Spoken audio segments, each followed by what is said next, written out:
$2 billion just vanished, not because of sanctions, not because of a trade war gone hot, but because Canadians quietly closed their wallets.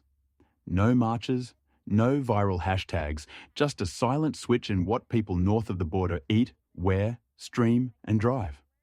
According to Angus Reid, nearly 6 in 10 Canadians are now steering clear of American brands, and the ripple is no ripple at all. It's a wave. Cross-border car traffic is down almost a quarter. Airport gates once packed with Canadian tourists are echoing. And the US Travel Association warns that every 10% drop in Canadian visitors wipes out roughly $2 billion in revenue and 14,000 American jobs. Yet Donald Trump laughs it off. He jokes while Canada unplugs from McDonald's, Coca-Cola, Amazon, Nike icons that once felt untouchable. When your closest ally turns its back, the question isn't just why now, but who's next? Stick around, because this quiet rebellion is redrawing the entire North American shopping map. Canadians didn't wave flags, they weaponized the receipt. 85% say they've already swapped or will soon swap at least some US products for homegrown options. It's more than symbolic. In March 2025, Ontario's Liquor Control Board yanked US spirits from shelves. In just 8 weeks, sales of American liquor collapsed by 2/3, and total booze sales in Canada slid nearly 13%. Border towns from Buffalo to Bellingham feel the chill. Half-empty hotels, idle tour buses, grounded flights that once carried weekend shoppers and hockey fans. The spark. On February 1st, Trump slapped 25% tariffs on Canadian steel and aluminum, then doubled down in April, targeting autos and consumer goods. Prime Minister Mark Carney answered with mirror tariffs and export bans. Policy met pocketbook, and Canadians answered not with chance but with checkout choices. Tourism was the next domino. Instead of Vegas or Orlando, Canadians booked Banff, Barcelona, and Baja.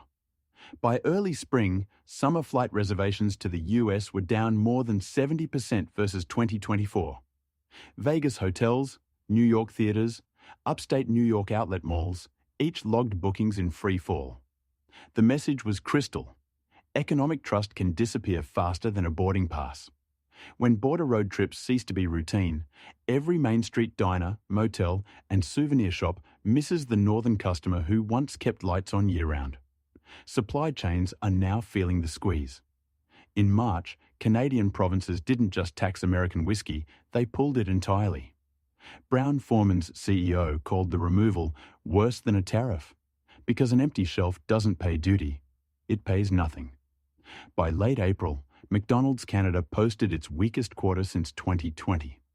Franchises discreetly cut orders for Idaho potatoes, while a packaging plant in Missouri trimmed shifts. Apps like Buy Canadian shot up the charts, scanning barcodes and rerouting dollars to domestic goods. It's not flag-waving nationalism, it's math. Tariff in January, counter-tariff in February, consumer backlash by March, fewer pallets, fewer trucks, fewer paychecks. Then came the corporate retreats. Amazon announced it would shutter all 7 Quebec warehouses, shedding nearly 2,000 jobs and doubling prime delivery times.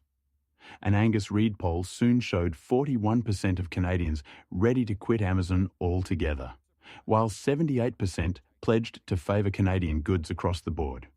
Tesla felt the voltage drop too. An April survey found 71% support for a moratorium on Tesla sales. Cybertruck cancellations in Ontario and Quebec piled up as quickly as political sound bites. Even Ketchup turned controversial. After Heinz closed an Ontario plant, French's stole shelf space, becoming a patriotic pantry staple almost overnight. American icons kept stumbling. Grocery chains paused truckloads of Florida oranges and US sodas. Oreo fans erupted when packages revealed a Made in Mexico label, fueling talk show outrage. Netflix's password crackdown, born before the dispute, now fed anti-US sentiment. Half of Ontario households said they'd cancel or downgrade. Gen Z activists in Montreal mocked Nike for offshore labour, choosing pricier Canadian hoodies instead. In every aisle, the ordinary purchase became a referendum on trust, ethics, and national pride. So here we are.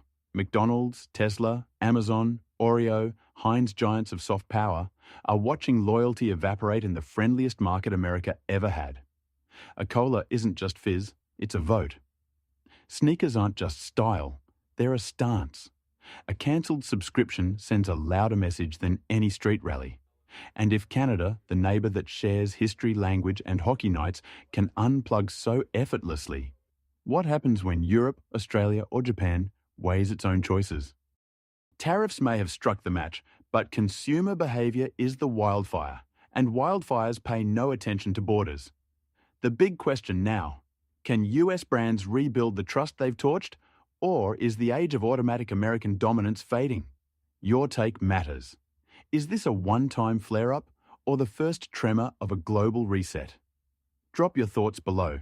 Tap subscribe so you don't miss the next pulse, and remember, every purchase tells a story. Let's see which story the world writes next.